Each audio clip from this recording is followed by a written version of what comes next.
Look out, here she comes, the woman that I love. It's too bad she'll never know.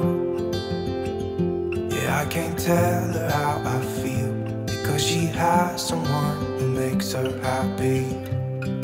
I'm a ghost in these walls, or at least I try to be.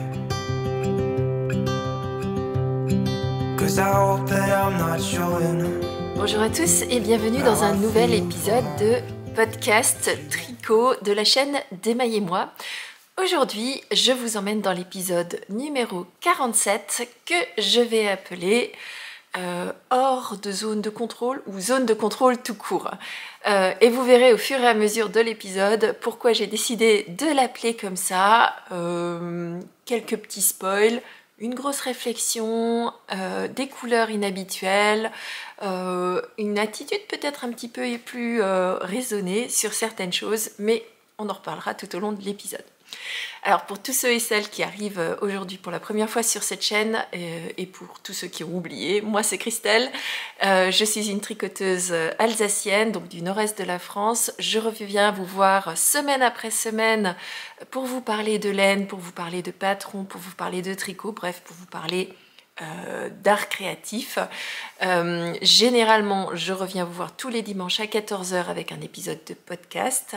Et de temps en temps, je me fais plaisir en vous proposant des cales mystères, en vous proposant du contenu un peu plus sur la base de vlog, en faisant des expériences pour, par exemple, me challenger, me mesurer sur des temps de tricot ou faire des tentatives de teinture. Enfin bref, tout ce qui me passe un petit peu sur par la tête, pas sur la tête, par la tête, mais toujours autour de l'art du fil et plus principalement autour de l'art du tricot.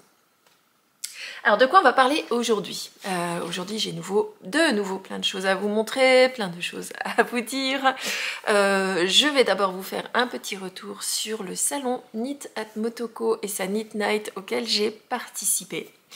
Ensuite, je vous montrerai mes achats laineux que j'ai réalisés, mes achats tout court que j'ai réalisés à Knit at Motoko.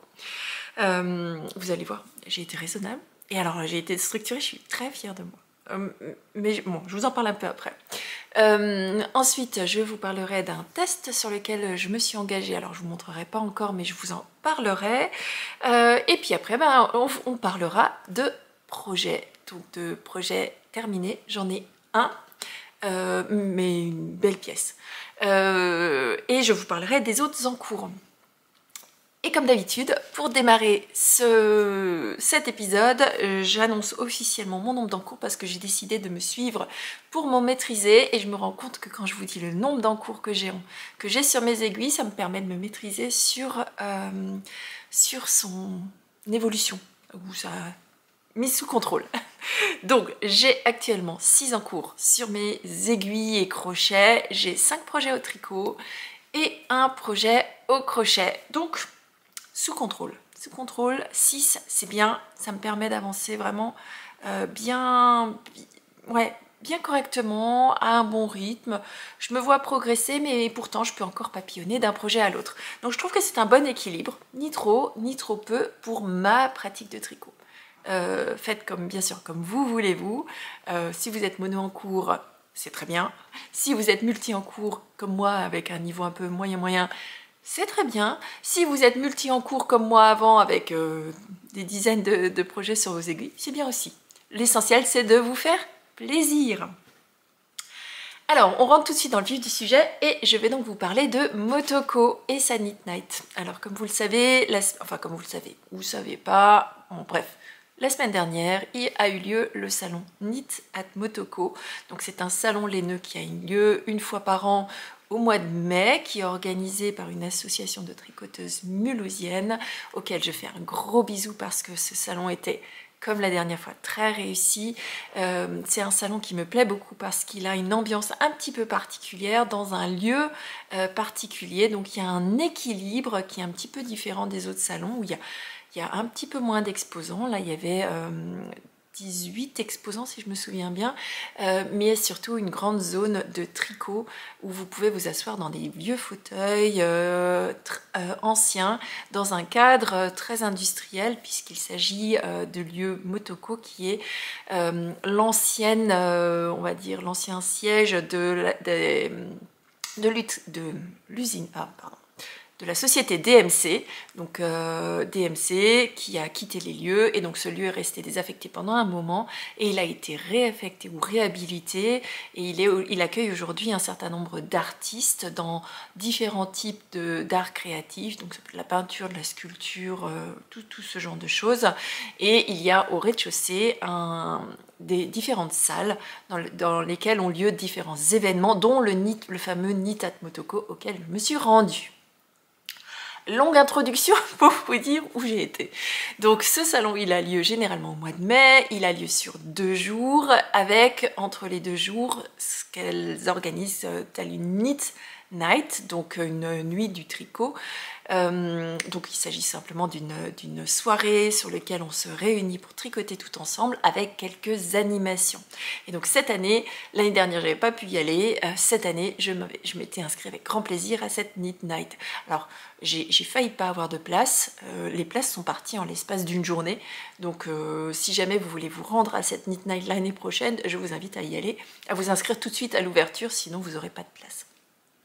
Mais c'est bien aussi qu'il y ait moins de personnes parce que ça fait vraiment un esprit un petit peu cocon, hein. Je ne sais plus combien on était, on devait être une 50aine je pense, mais franchement c'était génial. Donc, comment j'ai fait ce salon? Et après je vous montre ce que j'ai acheté, parce que j'ai quand même acheté un petit peu.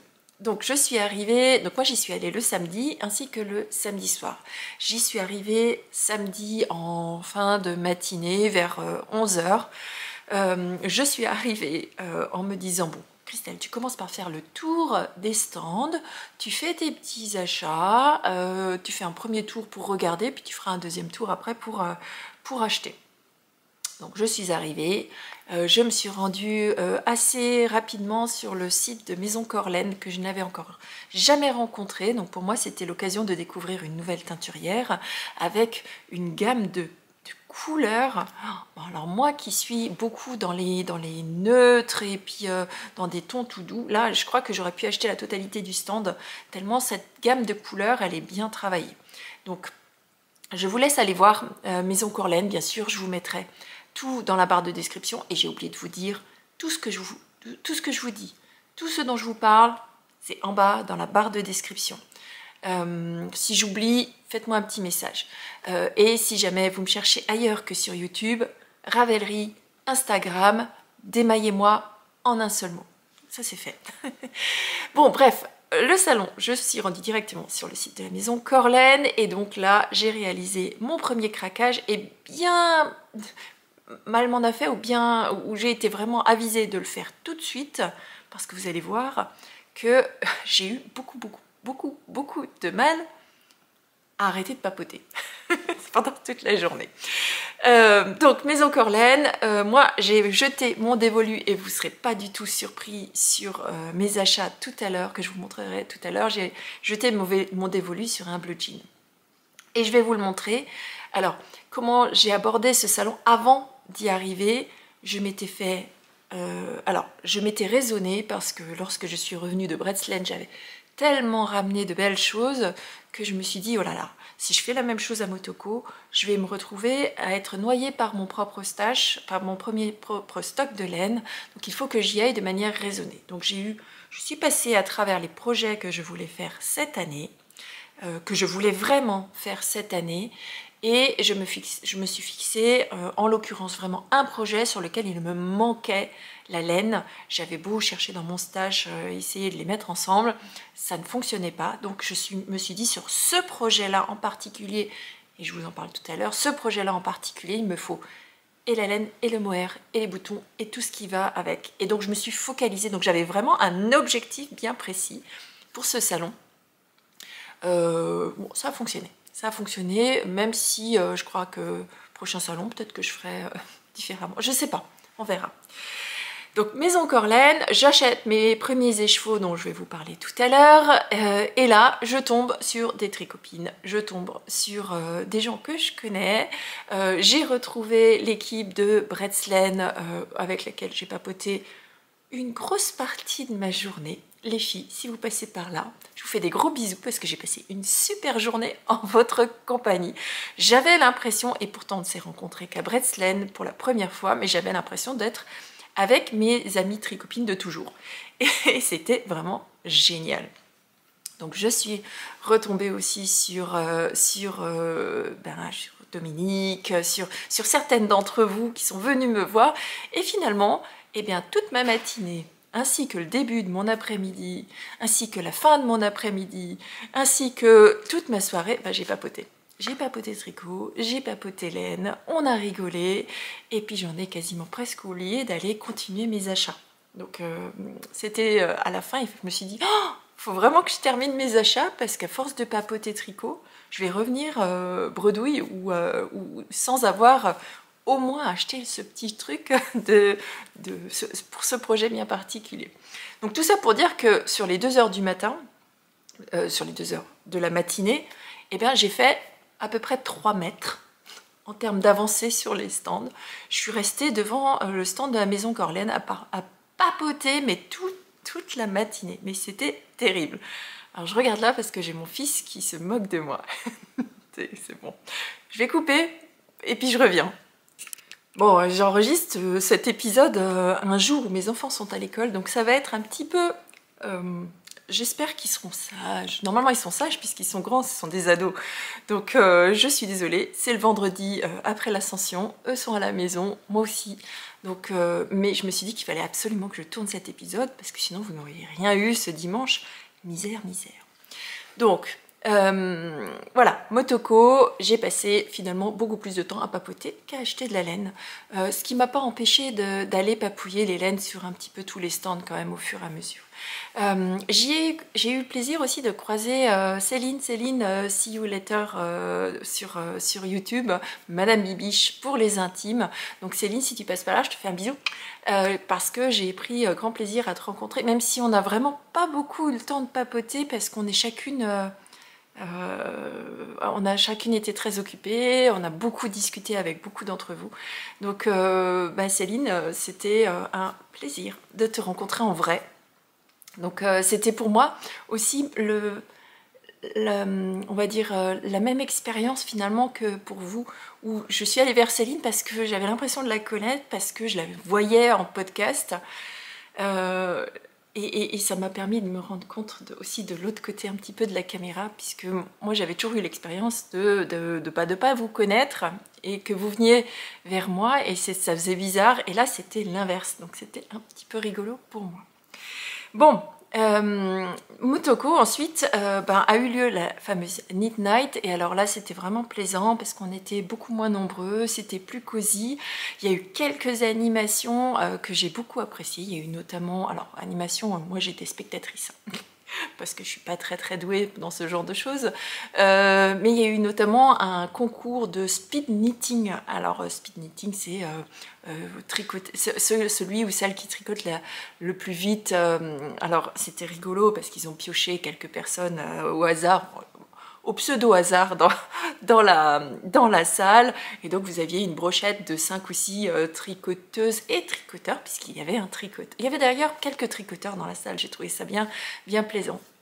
Donc il y avait un tricoteur, quelques tricoteuses, il y avait notamment Noémie, You Need to Learn, qui a participé à ce speed knitting, et donc la grosse surprise c'était de voir arriver ces grandes aiguilles, gros diamètre, mais des aiguilles droites avec une grosse pelote. Et en fait ce speed knitting c'était de savoir qui allait tricoter le plus de rangs en 3 minutes.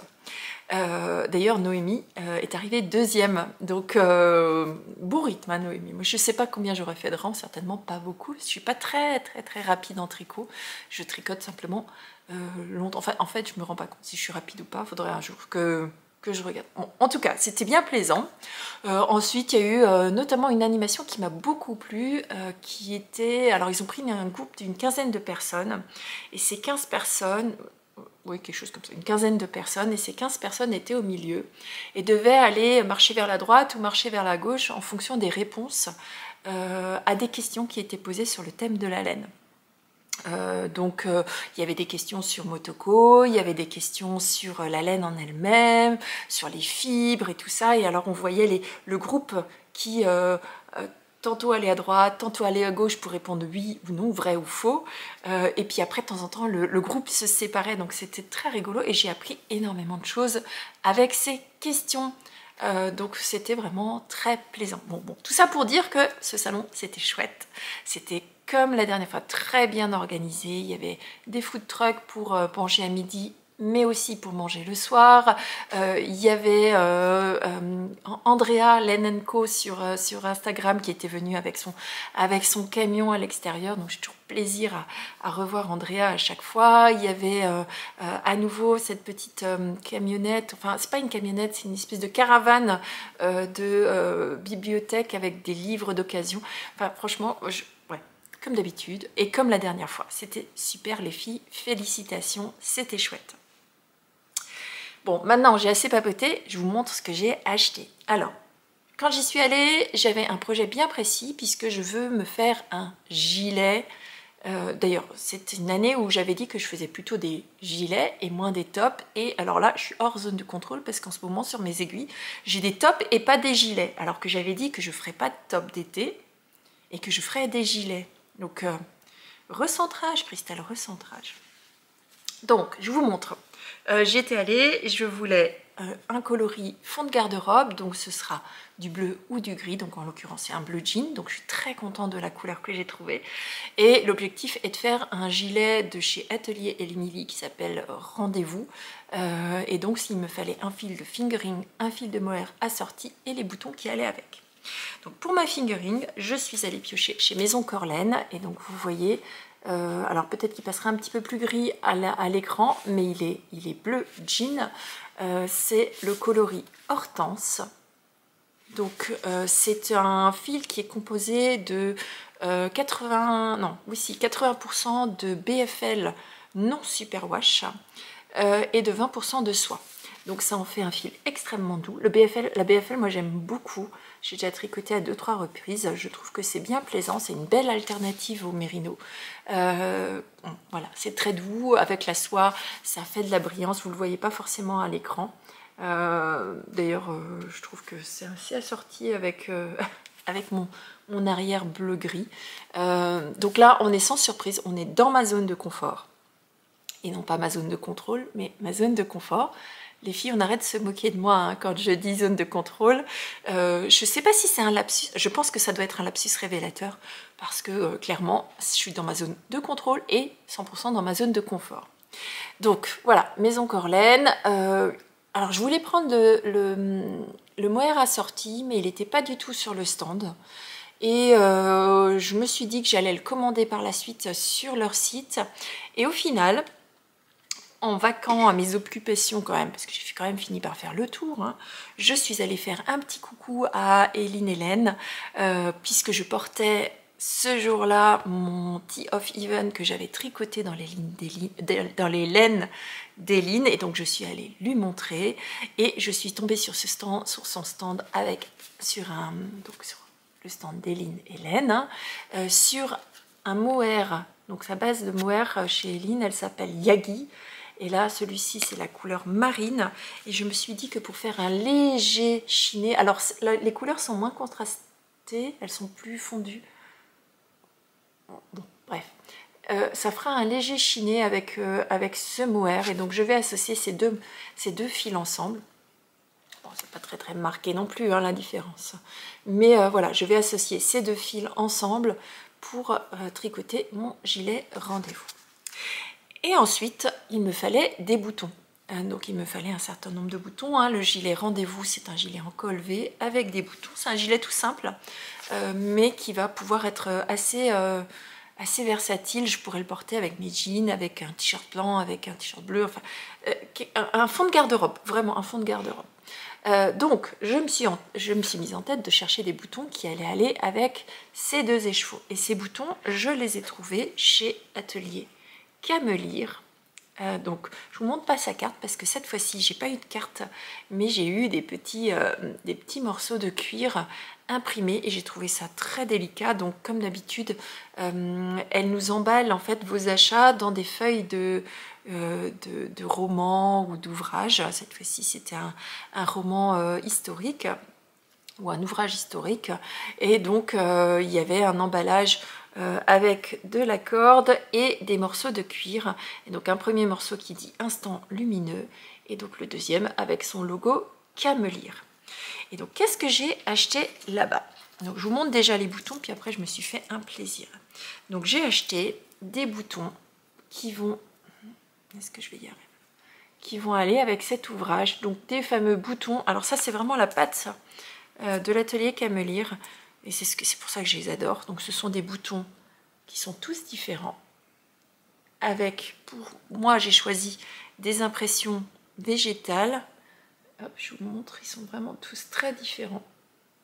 3, ensuite avec un peu plus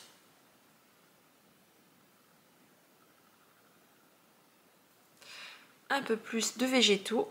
Donc j'ai vraiment fait attention à ce qui est, hop, faut que je cache mes yeux. Et le dernier,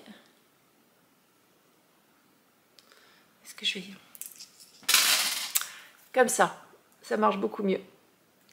Donc voilà, il y a 6 boutons qui sont vraiment tous différents. Je ne sais pas si celui-ci je vous l'ai montré ou pas. Hop. Donc ils sont tous différents. En fait je les ai choisis parce que bon, ils n'ont pas tout à fait la même teinte, mais le fond, si vous regardez les tiges qui sont les tiges des végétaux, ceux-là ont exactement la même teinte que le bleu. Donc je pense que ça ira très bien ensemble. Donc j'ai acheté 6 boutons. Et donc j'ai un projet qui est prêt. Je ne vais pas non plus me presser à le monter sur mes aiguilles parce que c'est un projet avec 2 fils. Et donc c'est un gilet qui sera relativement chaud. Donc il sera certainement prévu pour le fin d'été, début d'automne. Si j'ai du courage, je le tricoterai cet été. Mais alors tricoter du mohair en plein été, ça va dépendre de la chaleur. Quoique en ce moment, comme il fait pas trop chaud, c'est typiquement le genre d'ouvrage que je serais capable de monter sur mes aiguilles. Donc voilà, j'ai pris 3 écheveaux de chez la maison Corlaine et 3 écheveaux de mohair de chez Eline Hélène. Donc vous voyez, j'ai été extrêmement raisonnable puisque ce sont la totalité de mes achats laineux. Donc un ouvrage, alors 6 écheveaux quand même. Et ensuite, j'ai, toujours chez Atelier Camelire, j'ai craqué sur un pendentif pour moi. Alors, on n'est pas du tout dans le domaine laineux, hein, mais j'aime tellement en fait ces empreintes végétales que je trouve ça vraiment, vraiment sympa. Et quand vous achetez un collier chez Atelier Camelire, elle vous l'emballe dans un petit pochon en cuir. Donc, qu'elle fait elle-même. Donc je trouve ça vraiment... j'ai découvert ça parce que je ne savais pas, hein, donc c'est vraiment plaisant. Vous recevez ça dans un petit pochon en cuir. Donc voilà pour mes achats laineux de Knit at Motoko. Quoi d'autre? Alors, j'avais dit que je vous parlerais d'un test.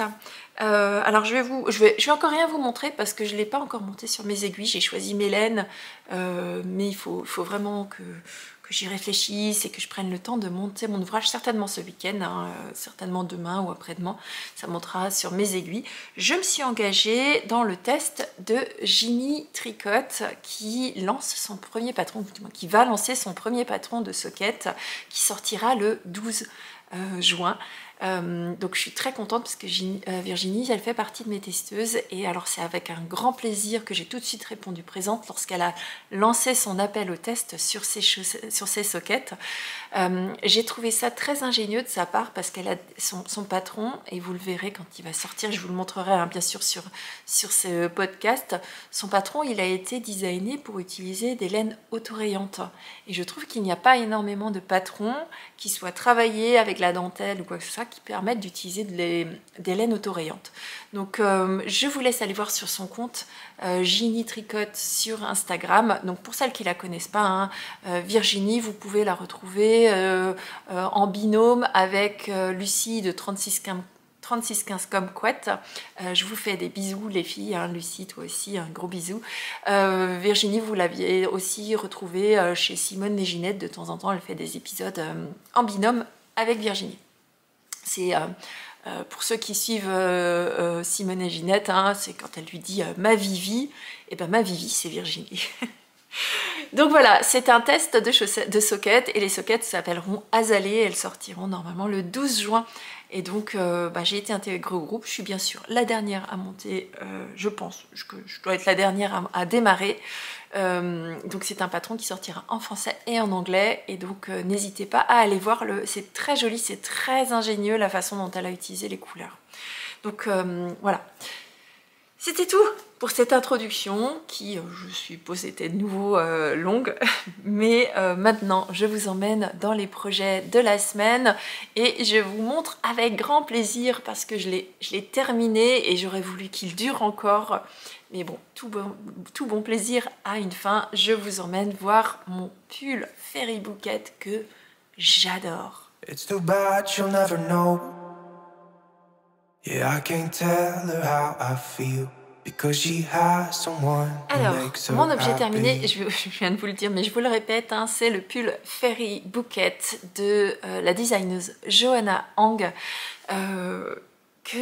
Alors j'ai terminé, j'ai pris un plaisir, mais alors fou à le tricoter. C'est un projet par excellence que je referai certainement une deuxième fois dans un autre coloris un peu différent. Mais alors j'aurais voulu qu'il ne s'arrête jamais parce que cette dentelle, en fait tous ces petits détails, tout a été pensé jusqu'au bout. Un vrai gros plaisir. Donc, patron de Johanna Hang. Johanna Hang, c'est une designeuse anglophone. Je ne sais pas si c'est je crois que c'est une américaine, mais elle est anglophone, donc les patrons ne sont disponibles qu'en anglais. Par contre, pour celles et ceux qui veulent tricoter ce modèle, sachez que la maison tricotée, l'Académie de la maison tricotée a publié un certain nombre de vidéos qui vous guident à travers chaque geste technique du patron, et donc c'est totalement réalisable même si vous n'avez pas l'habitude des patrons en anglais. Donc franchement, un patron super bien écrit. Il y a plein de détails partout, mais tout est soigné aux petits oignons. Franchement, un vrai régal. Alors ce patron-là, moi j'ai décidé de le tricoter dans une association de 2 laines. La première, c'est une laine de chez By Night, donc Nathalie de By Night, qui était d'ailleurs présente à Bretslaine ainsi qu'à Knit at Motoko. Alors j'ai choisi de tricoter sa base Twinkle, qui est un mélange de 75% de Merino Superwash, de 15% de nylon et de 10% de Stellina bronze. Et alors vous ne le voyez pas à l'écran, c'est dommage, donc c'est une figurine 400 mètres pour 100 grammes. Vous ne le voyez pas à l'écran, moi j'ai choisi le coloris hibiscus. Et je répète encore une fois, je me répète aujourd'hui, j'arrête pas de tourner en rond.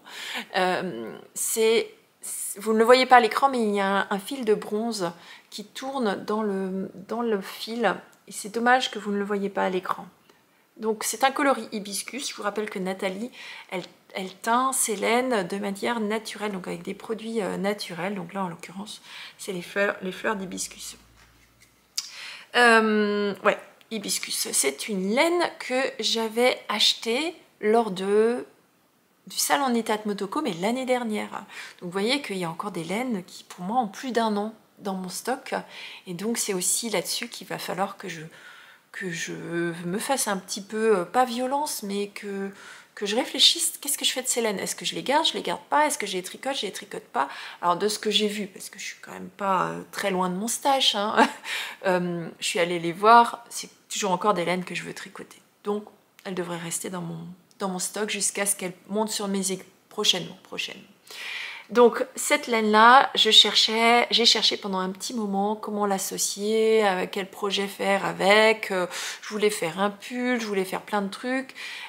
Et je n'avais acheté à l'époque que 3 écheveaux. Donc je savais qu'il fallait que j'y associe un deuxième fil parce que pour ma taille à moi je fais 98 cm de tour de poitrine. eh bien, ça suffit tout juste 3 écheveaux. Pour les manches, ça fait un peu court. Moi, je suis assez... Alors, je ne suis pas très grande non plus, je fais 1,68 m. Mais du coup, j'ai besoin d'une longueur de corps un peu plus longue que sur la plupart des patrons. Donc, 3 écheveaux, généralement, c'est trop juste. Il me faut 3,2 écheveaux. Sauf si je le tricote en double avec un fil de mohair. Et là, je suis tombée par pur hasard, puisque je cherchais à acheter un mohair plutôt blanc. Et j'ai acheté un mohair de chez Laine de Moute. J'ai acheté son coloris Miss Bianca. Et finalement, le Miss Bianca, eh ben, il est un peu crème. Et donc, j'ai décidé d'associer ces deux coloris ensemble. Et vous verrez, ça fait un super rendu légèrement chiné, bien lumineux. Avec, je ne sais pas si vous le verrez à l'écran, mais ça fait comme s'il y avait un chiné lumineux à l'intérieur de la laine. Au total, pour le projet, j'ai utilisé un tout petit peu plus de 2 écheveaux et demi, puisqu'il me reste 48 grammes ou 44 grammes de la fingering et 22 grammes de mon mohair, donc de quoi réaliser un autre projet certainement. Un demi-écheveau, un écheveau, il faut que je réfléchisse, je pense que je dois avoir assez pour me faire un petit bonnet. Peut-être pas pour moi, mais peut-être pour un de mes enfants. Donc voilà, donc je vais les garder. L'avantage de celle-ci, c'est que c'est une laine avec du nylon aussi dedans, donc au pire des cas, je le mettrai dans de la chaussette. Et puis celui-ci, hein, c'est un coloris qui est assez neutre, donc il ira très bien sur une bande de mohair quelque part. On verra. Donc, assez parlé, je vous montre ce Fairy Bouquet. Oh, il est trop beau, il est trop beau, il est trop beau, trop beau. Je me décale. Voilà mon Fairy Bouquet. Et alors, j'ai essayé de vous mettre... Regardez-moi cette beauté de manche. Je ne vous avais pas encore montré cette dentelle-là.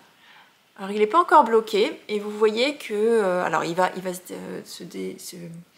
ça laisse légèrement s'agrandir au blocage, mais quand on tricote mohair plus fingering, en fait, il est portable quasiment en l'état. Donc, vous voyez ce joli rendu chiné. Ah, finalement, vous le voyez bien à la caméra. Un petit chiné juste léger. Alors, comment il se construit ce pull? Donc moi j'ai fait la taille 3. Il se tricote, alors selon votre échantillon, hein, mais moi j'ai obtenu l'échantillon de la designeuse, donc il se tricote en 3,5 pour ces côtes-là, et en 4,5 pour tout le reste, y compris ces côtes de manche. Moi je suis repassée en 3,5 sur les côtes du bas, parce que je voulais que ça resserre légèrement.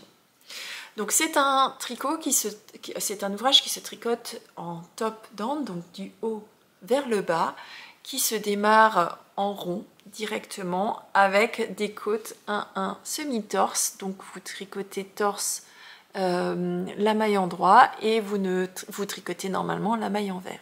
Donc vous enchaînez avec, donc vous faites un certain nombre de rangs de côtes semi-torse, puis vous enchaînez avec des rangs raccourcis. Donc les rangs raccourcis, c'est ce qui donne cet effet-là. Ici, vous avez environ 2 petits centimètres de jersey, alors que sur l'arrière, eh bien, vous en avez beaucoup plus. Et cet effet-là, cet agrandissement-là, c'est simplement parce que vous ne terminez pas le rang, vous faites des rangs raccourcis, donc vous faites demi-tour pour rajouter un rang, mais vous n'allez pas jusque devant, et en fait c'est cet effet de rang raccourci, de rang supplémentaire à l'arrière mais que vous ne finissez pas sur l'avant, qui permet de creuser l'encolure. Vous voyez, l'encolure ici elle est plus basse que celle de derrière, c'est l'effet des rangs raccourcis. Une fois que vous avez fait ces rangs raccourcis, vous continuez en rond. Donc là on va faire une partie, vous voyez toute la partie qui est en rond jusqu'ici, c'est une construction en yoke, donc vous tournez en rond et vous faites les augmentations de manière uniforme tout autour. Donc vous avez une première partie de dentelle ici, une deuxième partie de dentelle qui sont les fameux points de Fairy Bouquet. Vous répétez la même dentelle, enfin c'est pas tout à fait là, c'est un point spécifique qui est ici, qui est très facile, que vous répétez une deuxième fois ici, puis vous rajoutez une petite bande de côte sur la fin du yoke. Les augmentations sont cachées entre les bandes de dentelle. Je reviens, j'ai un bruit de fond de mon aspirateur qui s'est mis en route. Voilà. J'ai préféré vous l'enlever parce que je sais que ça peut être extrêmement désagréable, surtout si vous écoutez les podcasts avec vos écouteurs sur un écran, les bruits de fond type lave-vaisselle, type aspirateur ou machine à laver, ça peut gêner certaines personnes. Donc j'ai préféré aller vous l'enlever. Donc, je disais, les augmentations, elles sont cachées à chaque fois entre les différentes périodes de dentelle ou de texture. Une fois que vous êtes arrivé là, vous partez sur une construction en raglan. Donc c'est un mélange, vous avez une première partie en yoke, puis une partie en raglan. Donc raglan, c'est cette partie-là que vous voyez, hein, qui normalement démarre du col pour aller jusqu'en dessous de votre aisselle. Aisselle, oui. Et bien là, en fait, elle a coupé le raglan, donc vous avez la première partie avec une dentelle en yoke, puis après, vous partez sur du raglan, ce qui veut dire que les augmentations se font de part et d'autre de cette maille ici. À partir de ce moment-là, vous avez sur les manches une très jolie dentelle qui représente des papillons, qui est... en termes techniques, je dirais d'un niveau intermédiaire quand même. Pour accessible aux débutants, il ne faut peut-être quand même pas exagérer. Même si c'est très bien expliqué, vous avez ici des torsades, vous avez ici des mailles enroulées qui font tous ces petits dessins de papillons. Bon, ça nécessite de l'attention. C'est très bien expliqué, ce ne sont pas des points compliqués pris séparément des autres, mais c'est vrai que l'association de tous ces points ensemble sur une même dentelle, ça nécessite un petit peu de temps. Mais alors, c'est un point qui se retient très bien, c'est très répétitif et très méditatif, puisque finalement, ce sont toujours les mêmes points qui reviennent. Donc toute la partie ici, là, ce sont les mêmes points qui reviennent, ils sont juste positionnés pas au même endroit. Toute cette partie-là, et ainsi que l'autre partie, ce sont les mêmes torsades qui reviennent. Donc une fois que vous avez compris quel point réaliser, que vous avez le geste technique, il suffit de dérouler. Donc le patron, normalement, il fallait faire 6 répétitions de ce papillon. Moi, j'en ai fait 7 parce que, je vous l'ai dit avant, moi je suis un peu plus grande que la modèle, je suppose, et donc il m'a fallu un peu plus de longueur de manche, sinon j'arrivais avec des manches qui m'arrivaient à peu près ici, donc voilà. Sur la fin, vous avez un certain nombre de centimètres, en l'occurrence 9 cm de côte, et donc avant d'arriver aux côtes, et alors ça, franchement, il y a des petits détails. Est-ce que j'arriverai à vous le montrer? Je vais enlever le cintre et je vais vous le montrer de plus près, parce que, alors pour moi, c'était une nouvelle technique de diminution. Mais alors j'ai vraiment beaucoup apprécié. Je ne sais pas si vous le verrez bien à l'écran, mais vous voyez que ici, ça rentre ensemble. Et alors tout est calculé de façon à ce que tout rentre et qu'il n'y ait pas un décalage. Donc vous voyez qu'il y a à chaque fois 2 qui rentrent vers le suivant. Donc c'est tout ce genre de petits détails que vous avez un peu partout sur le patron qui font la différence. Sur le côté aussi, que vous arriverez à aller. Pour l'instant, il n'est pas encore très régulier, mais sur le côté, vous avez des micro-torsades qui font la ligne, enfin du moins une espèce de fausse couture sur le côté du pull. Donc franchement, que du plaisir. Que du plaisir. Et puis après, vous avez quand même une bonne partie de semi-zéro cerveau, puisque vous avez toute la partie avant et arrière qui est en jersey, et sur chaque côté, vous avez cette fameuse ligne de fausse couture. Est-ce que je vais arriver à vous la montrer? Voilà, qui fait ici, qui est réalisée avec des petites torsades. Des torsades sur une maille 1-1, que vous pouvez réaliser sans aiguille auxiliaire, ces petites torsades. Donc j'aime beaucoup ce pull, j'aime vraiment beaucoup. Moi qui suis extrêmement sensible au mohair, celui de laine de mouche, je le supporte très bien. Je me suis rendu compte qu'il y avait 2-3 mohair maintenant que je supportais très bien.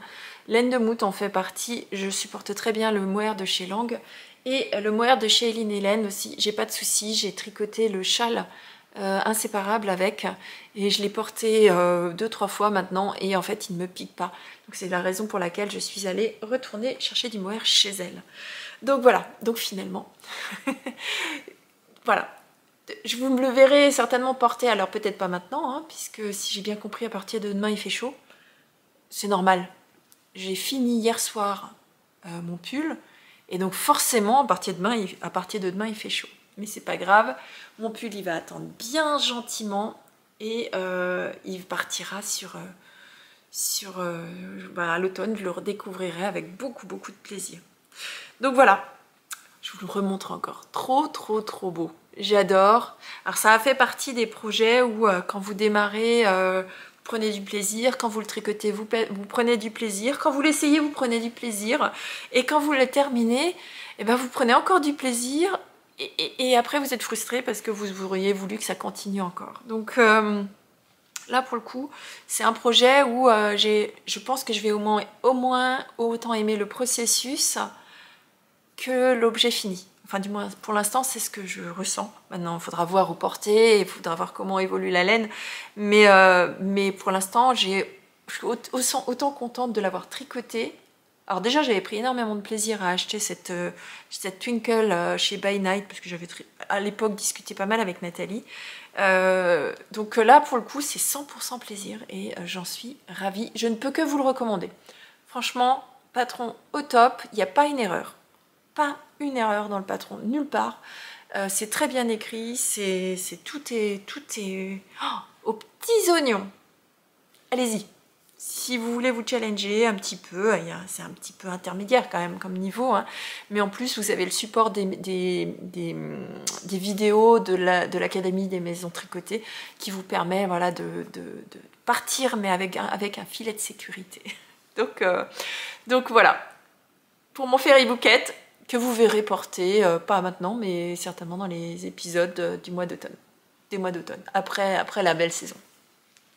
Pour mon premier objet, c'est terminé. Maintenant, je vous emmène dans mes encours. Alors, vous verrez qu'il y en a à différents niveaux d'avancement. It's too bad you'll never know. Yeah, I can't tell her how I feel. Alors, le deuxième encours, vous l'aviez déjà vu lors de son démarrage. C'est un top. Et oui, j'avais dit que je tricoterais pas de top cette année. Et puis finalement, j'en ai 2 actuellement sur mes aiguilles et certainement 2 autres que je réaliserai encore. C'est pas très raisonnable, mais ça me fait plaisir. Alors, j'ai écouté mon plaisir du moment. Donc, le top, il s'appelle Primavera. C'est un top de chez Isabelle Nascimento qui avait designé ce top pour un magazine de Rosario 4, donc une marque de laine. Un top que je réalise dans un coton de chez Katia, un coton concept qui est un coton cachemire, donc 90% de coton, 10% de cachemire dans une épaisseur sport. La couleur, c'est la couleur 53.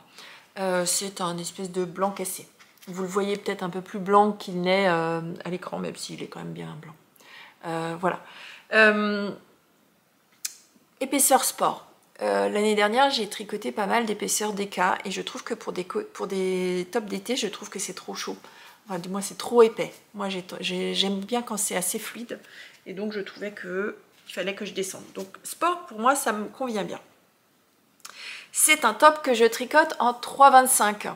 Alors, 3,25, c'est long. C'est long. D'autant plus que c'est un top un peu ample. Alors, je vais vous l'expliquer, mais un peu ample, un peu trop. Et donc, du coup, j'ai fait un certain nombre de diminutions. C'est un top qui se tricote en bottom up, donc bottom c'est le bas, enfin c'est le sol, up c'est vers le haut, donc bottom, up, du bas vers le haut. Et c'est définitivement pas ma méthode favorite de tricot parce que je ne peux pas essayer, je n'ai aucune idée de si ça va m'aller ou pas, donc le verdict à la fin. J'ai pas fini, même si j'en suis pas super loin et je sais même pas comment je vais pouvoir vous montrer ça parce que j'ai des mailles en attente de partout. Alors, je vais faire tout de suite un disclaimer et ça n'a rien à voir avec la designeuse qui est certainement très talentueuse. D'ailleurs, son modèle est très joli et j'ai l'impression qu'il y a eu quelques coquilles dans la traduction anglaise parce que j'ai essayé de faire du Google Translate sur la version espagnole et il y a moins de coquilles dans la version espagnole que ce qu'il y a dans la version anglaise. C'est un patron qui est digne d'un patron de magazine, voilà, enfin, pas je veux pas dénigrer, mais il y a énormément d'erreurs dans le patron. Donc si vous êtes débutant ou si vous n'avez pas l'habitude de bidouiller, passez votre tour. Voilà, ça c'est dit. Il y a des erreurs dans la dentelle, il y a des erreurs dans certains points techniques, dans la séparation des manches du corps, dans le V à l'arrière, il y a des moments où il manque des indications, ou du moins il manque des bouts sur des lignes. Voilà, donc si vous n'avez pas l'habitude de bidouiller, ne choisissez pas ce patron. Et pourtant l'objet fini est... Alors l'objet fini, j'en sais rien, mais en tout cas c'est très plaisant à tricoter. Donc je trouve que c'est dommage. Je trouve que c'est vraiment dommage qu'il y ait tellement d'erreurs dans le patron parce que le modèle vaut le coup. En tout cas pour l'instant vaut le coup. Maintenant il faudra voir jusqu'à la fin. Somme toute dite, et encore je ne veux pas être négative, la designeuse a beaucoup de talent parce que le modèle est très joli. Voilà.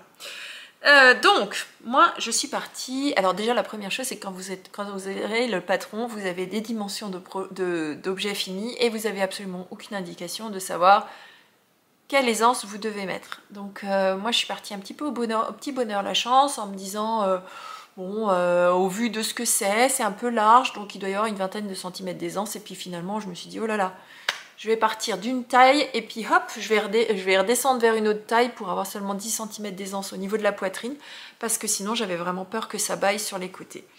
Donc voilà, on n'est pas forcément super bien guidé. Donc ça démarre par le bas. Je ne sais pas comment je vais vous le montrer parce qu'il est vraiment avec plein d'aiguilles en attente de partout. Donc vous démarrez par le bas, vous montez, vous voyez, quand je vous dis qu'il y a de l'aisance, il y a de l'aisance, et j'ai le bon échantillon. Moi j'ai fait la taille 3 au départ, finalement je me suis rabattue sur la taille 2 en cours de tricot. Donc vous montez au départ presque 300 mailles pour cette taille-là. Je trouve que c'était interminable. Et puis vous commencez par tricoter en jersey, en droit, en rond, jusqu'à un certain nombre de rangs sur lesquels vous faites 2 petites ouvertures qui permettront de passer les I-cords de fermeture, puisque c'est un top qui se referme comme un petit pochon sur le bas du corps. Ensuite, on vous fait mettre une ligne de survie, alors que finalement, c'est pas une ligne de survie, c'est une ligne d'indication où il faudra venir relever vos mailles pour faire le petit cordon. Alors si moi j'avais à réécrire le patron, je ferais en fait faire un montage provisoire et tricoter ensemble au lieu de faire mettre un fil. Donc c'est peut-être bon, ça fera plus long, ça sera moins élastique, mais c'est comme ça. Ensuite vous tricotez en rond, donc là on voit le bas, hein, et j'essaierai de vous le montrer dans l'autre sens après, mais voilà. Vous tricotez en rond et sur la partie arrière, vous démarrez cette très jolie dentelle. Alors la dentelle est vraiment chouette, ce sont des petites feuilles. Vous voyez très bien qu'il y a 2 fois le même motif, séparé par une ligne centrale, tout simplement parce que arrivé dans le creux du dos, les 2 motifs vont se séparer. Je vais vous le montrer puisque j'ai passé cette partie-là, se séparer et monter le long des épaules. Et donc ça donne ça. Donc je vais essayer de vous le mettre dans l'autre sens. Parce que là, vraiment, je ne sais pas si vous allez voir grand-chose.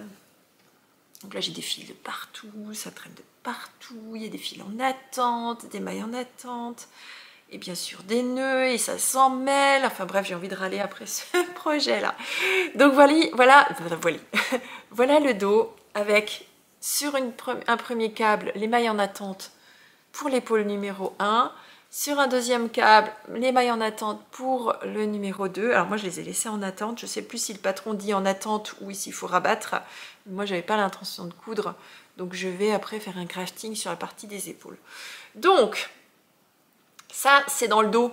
Mais finalement, c'est un top qui est réversible puisque vous pouvez très bien le mettre en tant que V sur la partie avant. Si vous assumez la dentelle très plongeante. Si je vous descends, hop. La dentelle très plongeante.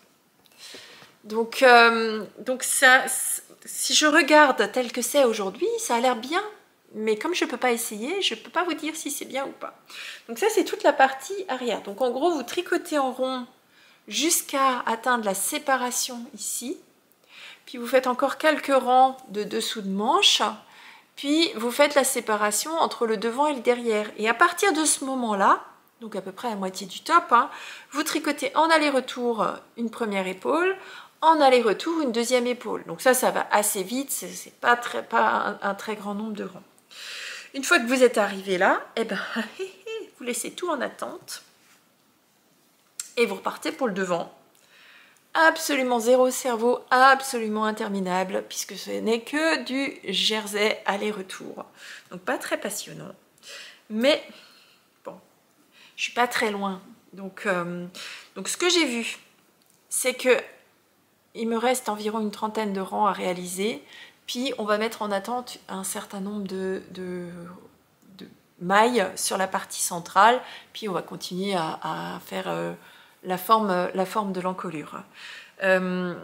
J'ai lu un peu le patron en avance et puis ben, il y a marqué laissez en attente tant et tant de mailles au milieu et puis débrouillez-vous pour calculer exactement combien de mailles vous avez sur chaque épaule. Donc voilà, c'est un peu léger, je trouve. Alors c'est un patron gratuit, donc on va pas râler. Enfin si, je viens de faire que ça, je viens de râler en non-stop. Mais voilà, ça nécessite un petit peu de gymnastique de cerveau. Moi qui ai l'habitude quand même de travailler plutôt avec des patrons de designeuses qui vous emmènent par la main, qui vraiment vous chouchoutent. Bon, là j'ai été un petit peu plus frustrée. Je sais pas si ça s'entend, mais je pense que ça s'entend pas mal. Donc, mais voilà, j'ai hâte de l'avoir fini. Et puis je suis frustrée parce que je peux pas l'essayer. Je sais pas du tout. Est-ce que cette emmanchure, elle va être bien ou pas? Ouais. Donc là, pareil, hein, vous avez une très jolie... un point qui fait une fausse couture sur le côté, qui est un petit peu inhabituel, que j'ai beaucoup aimé faire. Finalement, c'est ni une maille en verre, ni un point de texture. Enfin, c'est voilà, c'est très facile à réaliser. C'est un rang sur deux. Vous venez tricoter, je peux vous le dire parce que c'est un modèle gratuit, vous venez tricoter dans la maille du dessous et puis vous laissez tomber les deux mailles ensemble, ce qui vous fait que ça vous fait un peu comme si vous aviez une maille glissée, un rang sur deux, sauf qu'il n'y a pas de surépaisseur.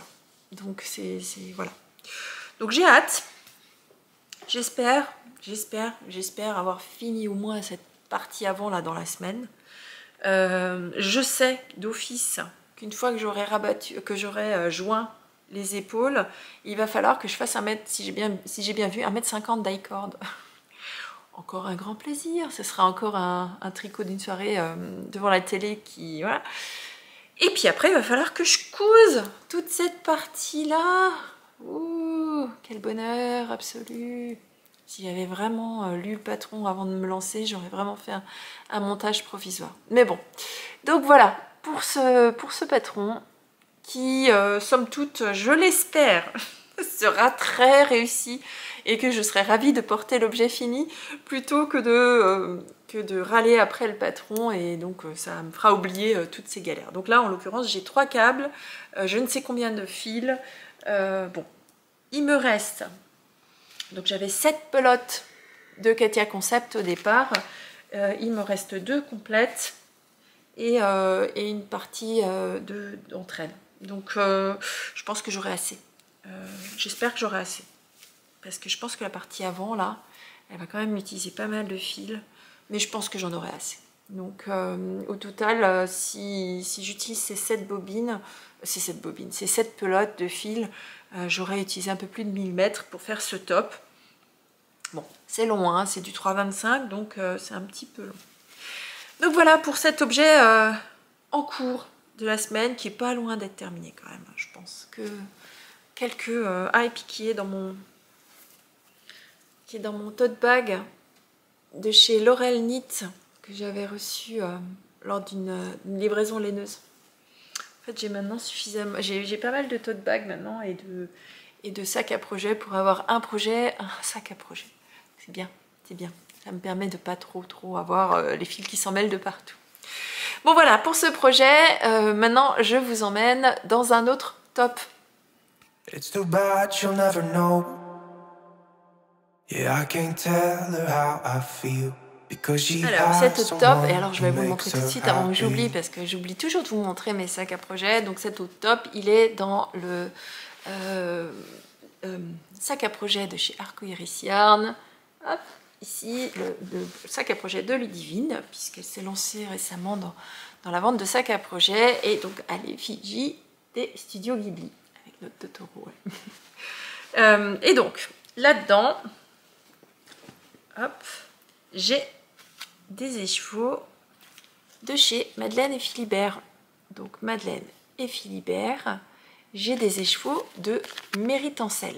Donc 50%, je sais pas pourquoi 55. 50% Mérino, 50% Tencel. C'est une sport qui fait 333 mètres au 100 grammes. Et le coloris que j'ai choisi, c'est le coloris Marrakech.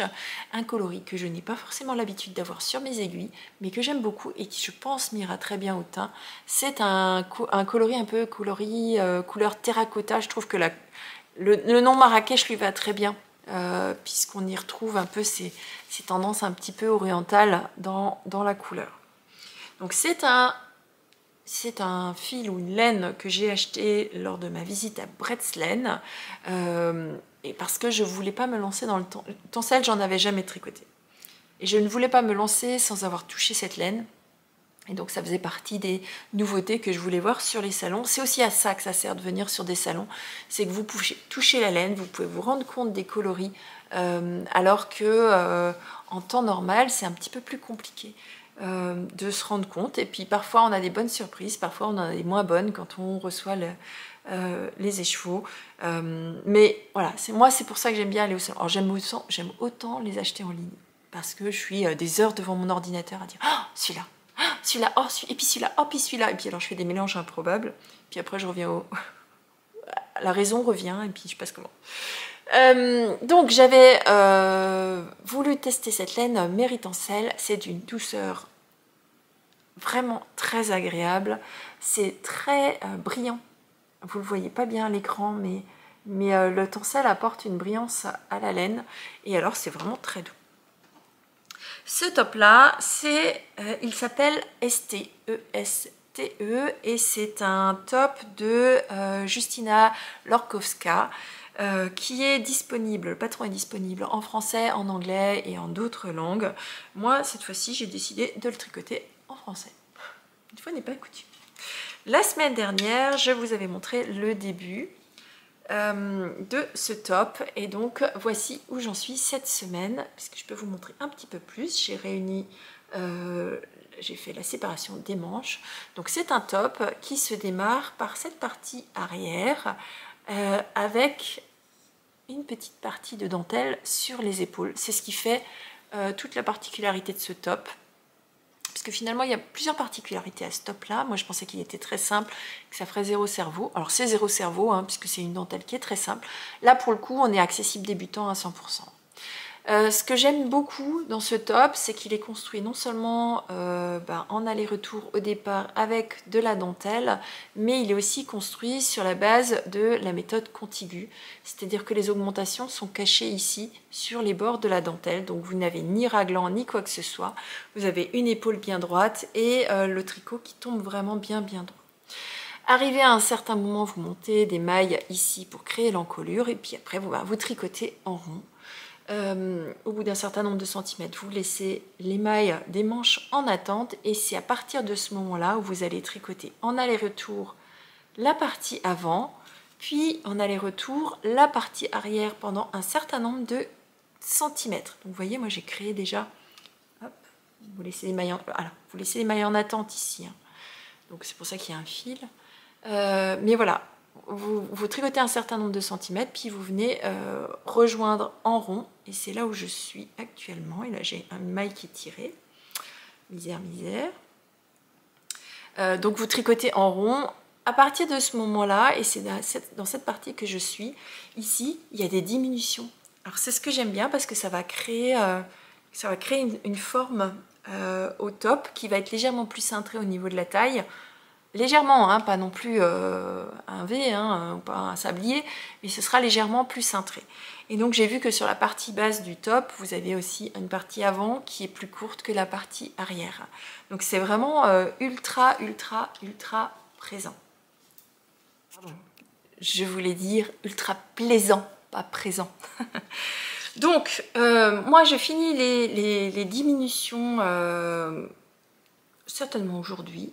Puis après, je pars en rond pendant un certain nombre de centimètres jusqu'à arriver à un moment, une séparation entre le devant et le dos où, si j'ai bien lu le patron, on va travailler en rang raccourci pour rajouter un petit peu de longueur sur l'arrière.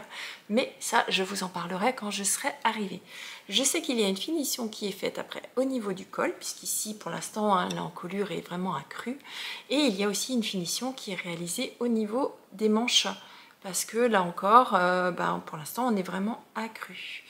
J'en profite, j'avais utilisé pour ce projet-là, je ne sais pas si vous le voyez, j'ai utilisé des petits marqueurs. En l'occurrence, ici, c'est un marqueur de progrès de chez Ars Mirabilia, que j'aime beaucoup. C'était des marqueurs qui faisaient partie, d'ailleurs, je peux l'enlever. Cette collection-là, c'est la collection qui était dans sa box de Noël, que je m'étais offerte l'année dernière. Hop. D'ailleurs, je ne suis pas sûre de vous avoir montré mes achats à Bretzeln de chez Ars Mirabilia. Je vous le montrerai dans un prochain épisode, puisque je me suis acheté un compte-rang ainsi que des petits marqueurs assortis. Mais je vais le mettre sur un prochain projet, donc vous le verrez. Vous le verrez. Là encore, j'ai beaucoup aimé la personne et j'adore son travail. C'est vraiment très joli, très délicat. Donc voilà pour ce top ST Marrakech. Le rendu et le drapé de ce tencel, j'aime beaucoup. Et définitivement, j'en rachèterai d'autres. Alors d'abord, je vais le porter pour voir si ça me plaît. Mais là, clairement, je trouve que pour un top d'été, si la fibre se comporte bien au blocage et au porté, je pense que ça va me réconcilier avec les tops d'été bien légers. Et alors, bon, avec des petites dentelles, avec des petites choses comme ça. Bon. J'ai plein de tops hein, qui me plaisent beaucoup. Il y a d'ailleurs, c'est Florence du Style Knitting. Alors non, je ne vais pas vous parler de son top gilet qui est sorti, mais elle a sorti un petit débardeur blanc avec de la dentelle que j'aime énormément, qui me plaît beaucoup. Mais raisonnez, Christelle, raisonnez.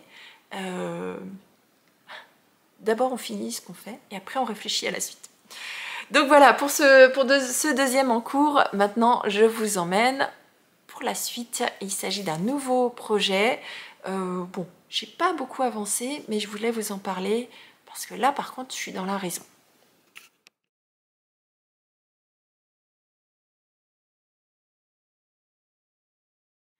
Alors je vous ai dit tout à l'heure que j'avais appelé cet épisode mis sous contrôle ou hors de contrôle et tout ça. Bon, bref, hors de ma zone de contrôle. Ici, c'est un projet, alors là pour le coup on est dans la raison. On est dans la raison parce que je vous ai dit, lorsque j'ai fait mon bilan 2022, que j'avais tricoté beaucoup de tops, que j'en tricoterais plus, mais que par contre j'étais en manque absolument urgent d'avoir des gilets. Et donc j'ai fait une grosse réflexion sur moi-même et je me suis dit, bon Christelle, les gilets tu vas les porter au printemps, tu vas les porter pendant les soirées d'hiver et tu vas les porter à l'automne. Mais bouge-toi, fais donc ces gilets, puisque ce sont les pièces que tu vas porter le plus.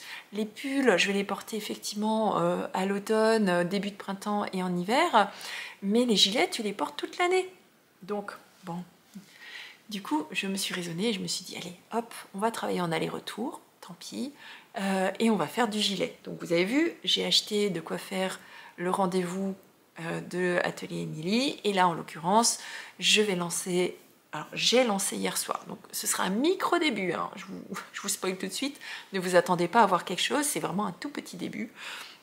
Du gilet qui s'appelle Longue Distance, donc c'est un modèle qui est en anglais, je suis désolée, je sais, je tricote beaucoup en anglais, mais vous n'avez plus d'excuses, si vous avez fait les Mystéricales avec moi de chaussettes, vous savez lire les abréviations internationales du tricot, et donc vous pouvez lire. Et puis Google est votre ami en termes de traduction. Donc plus d'excuses, lancez-vous. De toute façon, le tricot, au pire des cas, ça se détricote, donc c'est pas très grave. Donc je suis partie sur le gilet qui s'appelle Longue Distance. La designer c'est Olga Punto Design qui fait de très jolies choses. Je vous invite à aller voir ce qu'elle fait. Moi je la suis depuis un petit moment et elle a sorti il y a quelques mois Je vous dirai la prochaine fois exactement quand est-ce qu'est sorti ce gilet, mais là, il y a quelques mois, un gilet qui s'appelle Longue Distance. Donc c'est un gilet avec un grand col, avec un col rond. Ouais, avec un col rond, mais avec une dentelle et des torsades sur la partie haute de la manche, et le reste est relativement sobre. Donc typiquement, c'est le genre de gilet que je peux porter, encore une fois, avec tout. Voilà. Vous remarquerez, je ne sais pas si vous avez remarqué aujourd'hui, et je pense qu'à la caméra ça paraît bleu, mais c'est vert. Je porte du vert avec un gilet pétrole, mais je porte du vert, et donc on est en dehors de mes habitudes de couleur, puisqu'ici on est sur un vert sauge, on n'est pas très loin non plus, hein, le vert et le bleu, on n'est quand même pas très loin. J'ai même assorti le vernis, moi qui suis d'habitude sur des vernis transparents, très sobre, très parti, là je suis allée assortir, j'ai trouvé la même couleur de vernis que mon top, sauf que ce top là, c'est un manche, il n'y a pas de manche. Donc, ben, si je le porte, et pourtant j'aime beaucoup le porter, mais je le porte essentiellement avec un gilet. Et là, bon, ben, on est sur du bleu et du vert, c'est pas idéal. Donc, je me suis dit, il faut faire un gilet vert. Donc, vert foncé. Donc, j'étais tombée amoureuse de ce coloris. Alors là, c'était vraiment le coup de cœur. Donc, j'ai écouté ni la raison, ni le cœur, ni ma zone de contrôle ou confort ou ce que vous voulez. J'ai écouté l'instant du moment et j'étais tombée sur le stand de l'atelier teinture. Donc j'avais rencontré Jessica et son mari qui sont deux personnes adorables, très gentilles, très agréables. D'ailleurs je me souviens beaucoup de son mari qui tricotait sur le stand. Donc je les avais rencontrés à Laine à l'Est et j'ai été tombée amoureuse de ce coloris qui s'appelle Vert Impérial, que j'aime énormément. C'est un vert très intense avec des teintes semi-solides. Et ça se voit mieux une fois tricoté que sur les chevaux. Donc j'aime beaucoup ces couleurs. J'étais revenue avec 4 écheveaux dans sa base Pure Fingering. C'est du 400 mètres pour 100 grammes, donc c'est une fingering, hein, comme coloris vert impérial, c'est un 100% mérino, donc c'est très moelleux, c'est très doux. J'aime beaucoup. Donc j'ai bobiné mon écheveau, donc une fois bobiné, ça donne ça. Vous voyez toujours pas très bien les nuances, mais il est nuancé, c'est vraiment sympathique. Donc j'alternerai un petit peu mes écheveaux. Donc ce gilet longue distance, je vous préviens, c'est minuscule ce que j'ai fait, puisque j'ai commencé hier soir, mais je voulais quand même venir vous en parler aujourd'hui. Je vous en verrai plus la semaine prochaine, parce que c'est un projet qui va avancer assez vite. Enfin, assez vite, non. Je vous raconte une bêtise. Je suis en 3,25. Je suis en 3,25, mais après, le corps se tricote en 3,75. Donc, ça, voilà, c'est un gilet qui n'est pas très long, donc ça devrait quand même avancer bien. Donc, c'est un gilet qui se tricote du haut vers le bas, qui va se tricoter en aller-retour puisque c'est un gilet. Par contre, il se démarre au niveau de la bande d'encolure, puisque c'est un gilet qui a une bande d'encolure tout du long. Je ne sais plus si c'est un col rond, un col carré ou un col V. Oh, misère, j'ai pas de cerveau. Hein. Bon, bref, il se démarre par la bande d'encolure, donc vous démarrez au milieu de la nuque, par un montage provisoire. Donc montage provisoire que vous voyez ici. Donc c'est pour ça qu'il y a un fil ici. Moi j'utilise généralement le tutoriel de Claude Tricot. Bon, au fur et à mesure maintenant je sais tricoter, mais il est très bien fait. Donc si vous avez envie de faire un montage provisoire, n'hésitez pas. Donc ce montage provisoire, ça a l'avantage de laisser les mailles en attente, et quand vous allez venir récupérer ces mailles-là, vous allez pouvoir tricoter dans l'autre sens et vous n'aurez pas de démarcation, donc vous n'aurez pas de couture. Donc voilà le petit morceau que j'ai réalisé hier soir. Donc c'est la bande d'encolure, ce sont des côtes, donc c'est la partie haute du col, donc c'est la partie qui est ici. Hop. Cette partie-là, c'est la partie vraiment centrale au niveau de la nuque, et donc elle m'a demandé, cette designeuse, enfin du moins elle indique, de tricoter un certain nombre de centimètres à droite, avec des très jolis détails, puisque vous avez une partie finition, qui sera certainement la finition qui fera tout du long.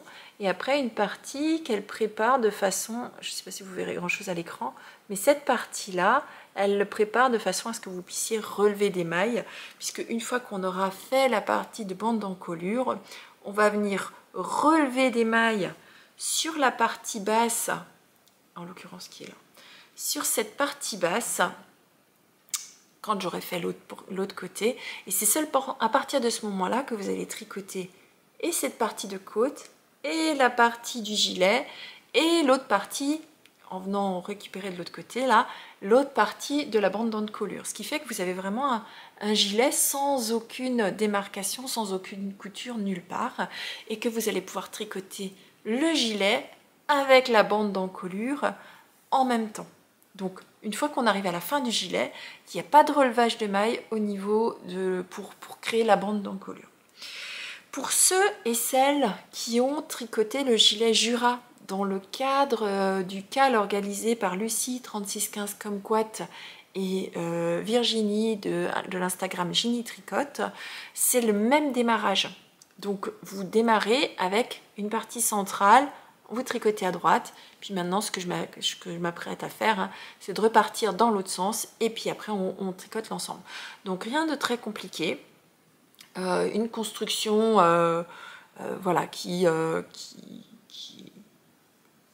est pas standard, mais qu'on retrouve quand même dans beaucoup de gilets qui ont justement cette bande d'encolure qui fait un petit peu châle tout autour. Donc voilà pour mon maigre démarrage. Du coup on voit quand même bien les nuances ici une fois tricoté. Hein. Vous voyez comme ça fait joli, ce petit vert là qui est totalement hors de ma zone de confort, mais qui me plaît énormément. Et je suis quasiment certaine que pour une blonde, du vert comme ça, bien marqué, ce sera bien sympa. Donc voilà, pour ce qui vient de monter sur mes aiguilles, c'est ridicule, un démarrage ridicule, mais vous en verrez plus la semaine prochaine. Et j'ai hâte qu'il soit fini. Alors ça, je pense que ce sera mon suivant qui va beaucoup me happer, parce que j'ai hâte de le porter, celui-là. Donc là, j'espère prendre énormément de plaisir à le tricoter, je pense, parce qu'il y a quand même une partie de dentelle torsade et que je vous montrerai avec grand plaisir, j'espère, la prochaine fois. Je pense, parce que il doit y en avoir sur l'épaule aussi. Mais j'ai vraiment hâte de démarrer et celui-ci, j'ai quasiment hâte de le terminer alors que je viens de le démarrer. Donc bon, voilà. En tout cas, pour moi, c'est la première fois que je tricote les laines de Jessica, hein, de l'atelier teinture. Et c'est très plaisant, c'est très moelleux. Et j'aime beaucoup ces nuances. Vraiment, vraiment beaucoup ces nuances. C'est pas très net à la caméra. Voilà. À voir. À voir. J'ai hâte de vous montrer ça. Et puis, j'ai surtout hâte de pouvoir l'associer, vous voyez, avec des tops. Vous remarquerez hein, que je fais des couleurs qui sont totalement inhabituelles pour moi ces derniers temps, même si je reste sur une base plutôt neutre. Je trouve quand même que c'est de la couleur, mais tout en neutralité. J'ai encore beaucoup de mal, et je ne sais pas si j'y arriverai un jour à sortir complètement de cette zone de neutre ou semi-neutre. Bon, bah, on se refait pas. Hein. Et puis on tricote selon ses goûts aussi. Même si j'adore voir les couleurs chez les autres. En fait, j'adore voir les couleurs chez les autres, mais je ne sais pas si j'assumerais de les porter chez moi. Donc c'est un petit peu toute la contradiction des choses. Bon, je vous emmène dans un dernier projet ou pas? Et ce sera un rapide, ce sera un projet de chaussettes. Mais que vous avez déjà vu, mais je voulais vous montrer une fois terminé. Projet semi-terminé. Allez, je vous emmène quand même, je vous le montre. Et puis après, je vous laisserai. It's too bad you'll never know. Yeah, I can't tell her how I feel. Ce dernier projet dont je vais vous parler cette semaine, c'est un projet de chaussettes que je tricote selon le patron de Emma de New York Year qui s'appelle, donc le patron s'appelle Hatching Socks. C'est un patron que c'est la 3e fois que je le tricote, que je l'aime beaucoup. Il permet de bien mettre en valeur une laine neutre, mais aussi des laines à speckle très travaillées. Donc il a l'avantage, ce patron, de pouvoir relever les détails et finalement être assez versatile. Donc je l'aime beaucoup. C'est un patron qui est au départ édité en anglais et dont la version française a été réalisée par Céline, alias Madame Bibiche, qui tient la chaîne See You Later Knit sur YouTube, hein, qui est une podcasteuse que vous devez certainement connaître, qui est la reine des chaussettes, puisque alors elle tricote des chaussettes aux petits oignons. Alors ces chaussettes, moi je les ai tricotées dans une laine de chez Arco Iris Yarn que j'ai eu dans le cadre de sa box Yarn of Throne sur le thème cette fois-ci de la maison Lannister. Donc c'était sa box de mars-avril qui était dans les couleurs vertes. Vert, vert et vert cet épisode-là. Donc cette première laine, elle est arrivée sur ces tons-là. Donc on va du vert au sauge, au vert olive, en passant par des coloris un petit peu rouille, du jaune, bref, beaucoup de couleurs très mélangées, beaucoup de speckles. Je vais pas m'étaler de trop cette fois-ci parce que sinon vous allez croire que je fais une promotion, mais moi je suis très fan du travail de Ludivine de manière générale. J'aime tout ce qu'elle fait. beaucoup. Donc cet écheveau-là, moi je l'avais commandé en kit à chaussettes, ce qui veut dire que j'ai eu un mini assorti, et ce mini il est arrivé dans un vert nuancé. Alors je peux pas dire qu'il est semi-solide parce qu'il y a différentes teintes de vert dedans. Il va du vert sauge, qui est la partie la plus claire, jusqu'à un vert plus olive, et donc on le voit bien sur la chaussette. Cette chaussette, elle se tricote du haut vers le bas, donc c'est-à-dire des côtes vers la pointe. En anglais, on dit cuff. Cuff, c'est les côtes down, donc cuff du haut vers le bas. Si vous recherchez les termes anglais, cuff, c'est les côtes, leg, c'est la tige, la jambe, le heel, c'est le talon, et la partie des orteils, on appelle ça des toes, T-O-E, donc les toes. Et les pieds, c'est feet. Voilà, petite leçon d'anglais au passage. Donc cuff down, donc du haut des côtes vers la pointe. Moi, j'ai réalisé ici. Alors, je l'ai laissé sur mon bloqueur à chaussettes puisqu'elle est en train de sécher. Encore une fois, deuxième projet. En fait, je termine pas mal de choses à chaque fois en même temps. Je ne sais pas si vous, ça fait pareil. Donc j'ai commencé par un montage en côte alternée, donc un montage à l'anglaise en côte alternée, c'est-à-dire qu'au lieu de monter toujours les côtes de ce côté-là, vous faites une fois dans ce sens-là, puis une fois dans l'autre, ce qui vous fait un montage en côte qui est extrêmement élastique et donc qui tient bien aussi, qui ne descend pas. Ensuite, j'ai fait une quinzaine de rangs de côtes semi-torse, ça c'est pas dit dans le patron. Et puis je suis partie en jersey avec ce point de texture qui est extrêmement simple à réaliser, qui se décale rang après rang et qui donne cet aspect un petit peu en spirale autour du pied. Le talon, moi j'ai pas fait le talon qui était préconisé dans le patron, j'ai fait un talon en shadow wrap parce que je trouvais qu'avec un contrastant ça apportait plus. Et là on voit bien les nuances de la laine, hein, on part du sauge vers le vert olive. Ensuite sur le pied, on continue le motif de point de texture, et sur la partie inférieure du pied, on est en jersey. Et donc vous voyez, et ça je voulais vous le montrer, c'est pour ça que je voulais vous la remontrer. Ici c'est la version jersey, ici c'est la version avec le point de texture. On voit le point de texture sur cette chaussette et pourtant ça ne casse pas tout ce travail de teinture, et je trouve que ça le met bien en valeur. Donc voilà, c'était aussi pour ça que je voulais vous le montrer absolument aujourd'hui. D'un côté comme de l'autre, on voit et la texture et le travail de teinture. Puis ensuite, des pieds, une pointe, hein, comme j'ai l'habitude de faire. On tricote un rang sur deux, on fait les dimensions un rang sur deux jusqu'à atteindre, pour ma taille, 44 mailles. Et puis après, j'accélère les diminutions pour faire 7 arrondis. Pour éviter que la chaussette soit pointue. Moi, je préfère quand c'est bien arrondi. Moi, j'ai pas les pieds grecs, donc j'ai les pieds européens. Donc mes pieds, ils sont arrondis, ils sont pas pointus. Donc ce talon en shadow wrap, j'aime beaucoup parce qu'il n'a pas de trou non plus. Et puis ces rangs raccourcis en shadow wrap, ils sont vraiment sympathiques. Ils laissent vraiment pas de trou du tout. Sympathique, agréable. Si jamais vous cherchez comment faire ce talon là, vous pouvez aller encore une fois chez Clos Tricot. Elle a toute une gamme de tutoriels, et si vous cherchez shadow wrap, vous retrouverez ce talon là. Donc voilà pour mon objet semi terminé, puisque je n'ai réalisé qu'une chaussette.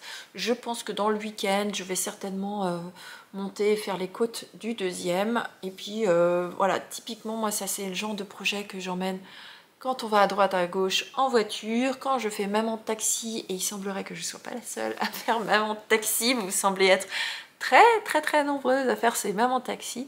C'est aussi le genre de projet que j'ai lorsque je suis en réunion et que j'ai besoin d'utiliser ma tête mais pas mes mains. Ça me permet de rester concentrée sur le sujet de la réunion, surtout quand je suis en télétravail. Quand je suis en télétravail, moi je déteste, petite digression, hein, je déteste quand vous vous retrouvez en réunion, tout le monde est en ligne et finalement tout le monde fait autre chose. Le fait de tricoter avec mes mains me force à ne pas aller voir mes autres emails, mes classements, mes autres sujets, de répondre et tout ça. Mes mains sont occupées, je ne peux pas aller vaquer à d'autres occupations que d'écouter et participer à la réunion dans laquelle je suis et occuper mes mains de façon à ne pas m'échapper sur d'autres sujets.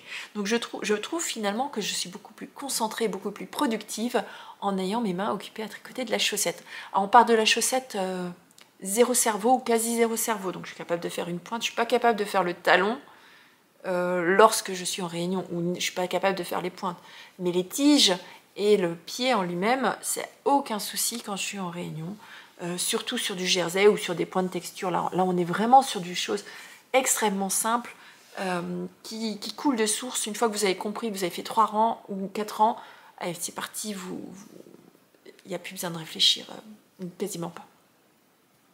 Donc voilà, ce sera, la deuxième sera faite en réunion aussi, pendant mes jours de télétravail, certainement. Donc voilà pour cet objet semi-terminé, puisque j'en ai quand même une de terminée. C'est tout ce que je voulais vous montrer cette semaine. Je vous en montrerai plus avec des nouveaux projets la semaine prochaine, ça c'est sûr, puisque j'ai des projets dans les starting blocks. Je ne veux pas m'éparpiller, donc je fais vraiment attention à bien finir un projet et démarrer un autre. Je me mets quelques barrières sur mes envies de castagnette aiguë, et j'avoue qu'en ce moment j'en ai beaucoup, mais je veux rester raisonnable parce que j'aime ce rythme de tricot où à la fin, finalement, à chaque semaine, j'ai l'impression que chaque semaine j'ai quelque chose de terminé. 1 ou 2, voire plus d'objets terminés. Et j'aime ce rythme, ça me convient bien en termes de satisfaction. Ça me fait un équilibre entre mes envies de papillonner, mon rythme de castonne aussi, puisque finalement chaque semaine, comme j'ai des projets terminés, et chaque semaine je m'octroie un nouveau démarrage, donc j'aime finalement, et puis je me vois avancer beaucoup plus que quand j'avais 17 ou 18 ou je ne sais plus combien d'en cours. Donc voilà, on s'arrête là pour cette semaine. Moi je vous souhaite beaucoup de plaisir créatif comme toujours. Je vous embrasse très fort. J'ai encore une fois pris énormément de plaisir à rencontrer celles que j'ai eu la chance de rencontrer, d'ailleurs revoir celles que j'ai eu la chance de revoir. Finalement on reconnaît maintenant moi aussi je vous reconnais petit à petit, même si j'ai encore beaucoup de mal avec le pseudo Instagram, les commentaires sur YouTube et les personnes en elles-mêmes, mais voilà, petit à petit ça rentre. Je ne sais pas comment font les institutrices qui chaque rentrée se retrouvent avec je ne sais combien de nouveaux élèves pour retenir les noms. Moi j'ai beaucoup de mal. J'ai moins de mal avec les visages. Généralement je retiens beaucoup les visages, mais je retiens pas du tout les noms. Donc ne m'en voulez pas si jamais. Bon, je vous souhaite beaucoup de plaisir à nouveau cette semaine. Je vous retrouve la semaine prochaine dans un nouvel épisode de podcast, donc tous les dimanches. Pour rappel, tous les dimanches à 14 h. Je vous embrasse très fort et je vous dis bisous, bye bye.